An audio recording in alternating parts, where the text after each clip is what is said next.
Hello, my majestic little viewer, Liminal Elitist here, and the background gameplay is Liminal Pools, and I'm probably going to release a Let's Play in maybe a day or two, I don't know.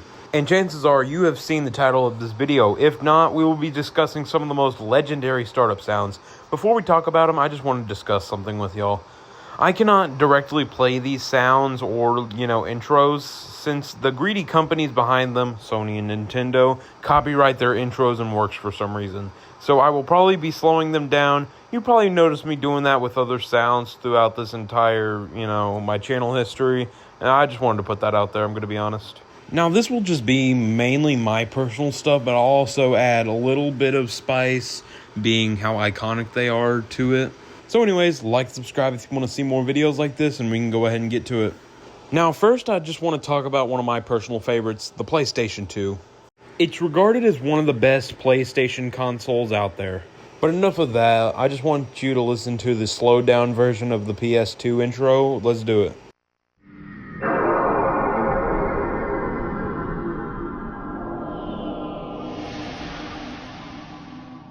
It's still regarded as one of the best console startups ever. It does have that sort of Y2K aesthetic that a lot of early Gen Zs or late millennials grew up with. While that one's pretty cool, I want to talk about a certain pretty interesting topic when it comes to this. You remember those scary childhood fear videos, scary nostalgia? Like the, Jeff the Killer stuff. You know what I'm talking about, right? Well, many people who owned the PS2 as a child can blatantly remember how scary it was for what's about to commence.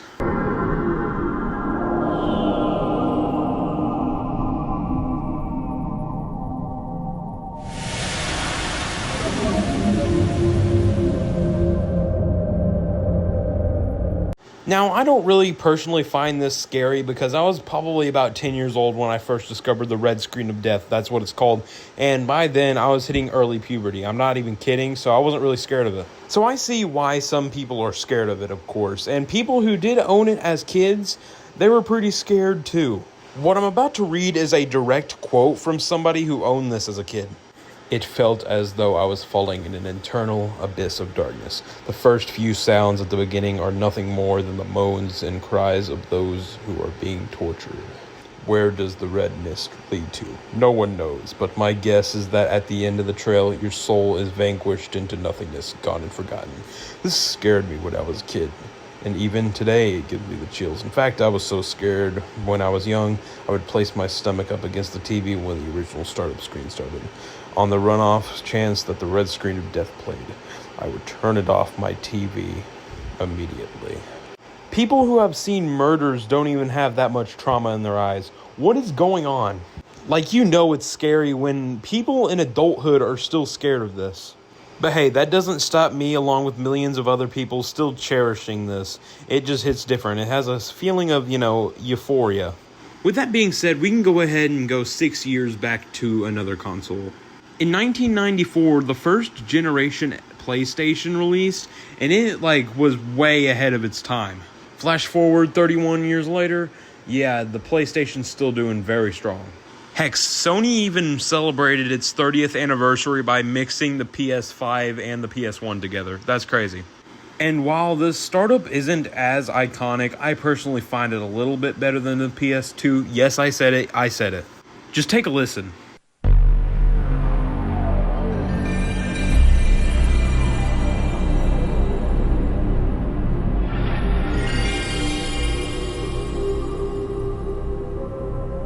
That's what I imagine heaven, I'm going to be honest. You know what else I love about this intro? 1994. You see, in the 90s, there's probably not as much consoles and stuff as there is, today. So there's probably not that much diversity. Maybe a few Nintendo consoles and maybe even a few Ataris. That's basically all I can name off the top of my head. With that being said, I feel like this intro started a more technological advancement over the years. You know what I'm talking about? It had that really cool cyber aesthetic that went on. That psychedelic sort of stuff. It's giving me OK Computer vibes for some reason. I guess probably because, the entire premise of the album is to describe the troubles and, the risks of building a more robot and futuristic life. And I feel like the depiction of it came from the PS1. I don't know why. I could be spitting a nothing burger because I was not alive in 1994, but who cares? You can really hear the sort of cyber-related stuff in this intro, and I really like it. This was also the start of the big three, I feel like. I know Nintendo came first, but I feel like the PS or the PlayStation was really the magnum opus and the breakthrough of it. I know Xbox didn't come for another almost 10 years, but after that I feel like, it was truly a technological advancement, I guess. I don't know. Jarvis, can we get a rerun on that?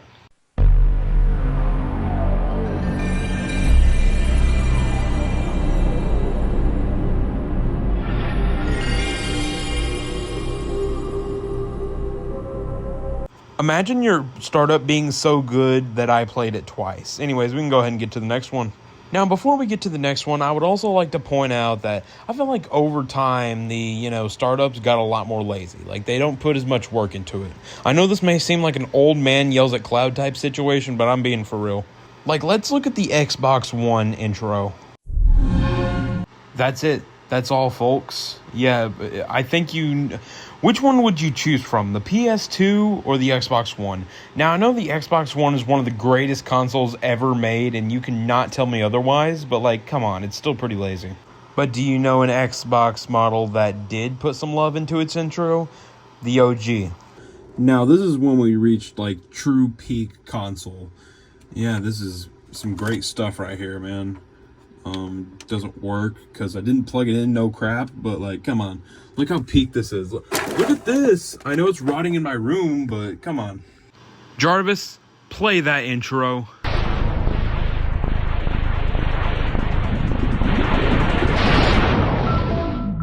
It feels so Fruitiger Arrowy, and it's green, so it basically fits it. I don't know why, but maybe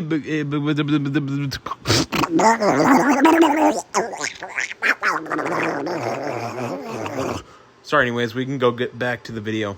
I haven't stuttered that hard since my first video. Much dead, it only has 1,200 people playing it. We never talk about this again. But anyways, I feel like this also had a great influence on Fruitiger Arrow, which came 3 years later. And I know the PlayStation and Xbox community is currently beefing on who's the better console, but I know one that the PS2 and the original Xbox, I know what they have in common. They both scared young people. Yes, the original Xbox's boot up and dashboard sounds genuinely scared many kids and adults. Yes, this scared adults too.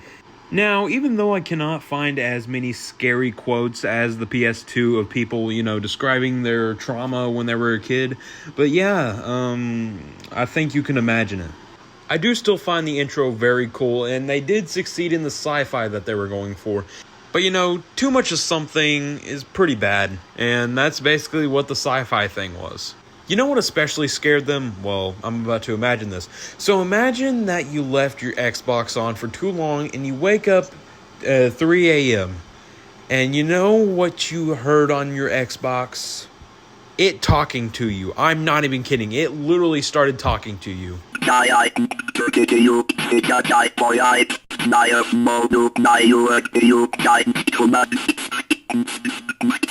They used actual recordings from one of the Apollo missions from NASA, which I guess scared a lot of people, especially kids. I admit, I leave my Roku TV on all night for some ambience and light.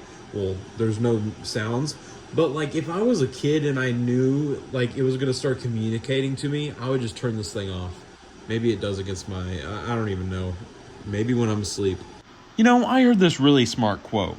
You learn the lesson best if you're scared of something. Meaning, if you're scared of a certain topic or something, you better let it be a lesson to you. And that's how you best learn about it. That's what I feel about this. The kids left the Xbox on for too long, and this was a lesson to make sure that they don't drive up the electricity bill. I don't know why they added that, but I don't know. Don't ask me at all. Don't ask me. we can move on to the next console.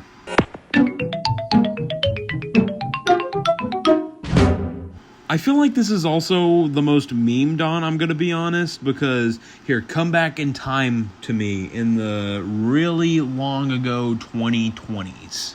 We got the virus, and Among Us was booming off for some reason, I guess. So yeah, you know what else was pretty popping off back then? The memes. Does anybody else remember a brief moment whenever, like, remixing the GameCube into, like, 2020s memes? Does anybody else recognize that, or, like, the trend of it back then?